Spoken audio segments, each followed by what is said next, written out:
जमाना कितना भी डिजिटल हो, जमाना कितना भी डिजिटल हो जाए, लेकिन रोटी गूगल से डाउनलोड नहीं हो सकती। जमाना कितना भी डिजिटल हो जाए, लेकिन रोटी गूगल से डाउनलोड नहीं हो सकती। वो तो किसान का मेहनत से ही पैदा होगी। समझ गए क्या? समझ जाओ किसानों का दर्द एक बार, समझ जाओ किसानों का दर्द एक बार, तो हल चलाकर तो देखो,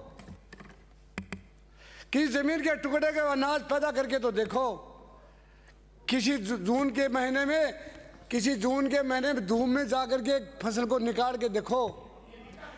मैंने लिखा है, किसान हूं मैं, 150 बीघा खेती करता हूं, आपकी तरह नहीं हूं बाहर पीछे भाग के बकरी को झटका लगा दिया और क्लाइंट से पैसे ले लिए। खुद ही कविता लिखते हैं। समझ आओ किसान का दर्द एक बार, खेत में हल चला के देखो, कि जमीन के टुकड़े में अनाज पैदा करके तो देखो। लानत है हिंदुस्तान की आज़ादी के 80 वर्ष के बाद, गरीब का बेटा रोटी खींचकर थप्पड़ खाता है और आप जैसे बड़े नेताओं के अफसरों के कुत्ते केक और बिस्कुट खाते हैं। इसी पर देश का भला होगा क्या? नहीं होगा।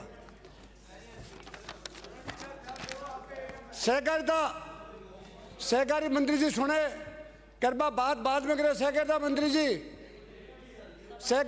जी वाद विवाद नहीं, कानों से बात करें आप। मैं ये कह रहा हूं कि आपने 1-2 सहकारिता में व्यवस्थापकों का कैडर बनाइए। आज व्यवस्था केवल इस बात को मान रहा है कि मैं नौकर तो हूं, न उसकी कोई पेंशन का न कोई तनख्वाह का समय पर व्यवस्था है।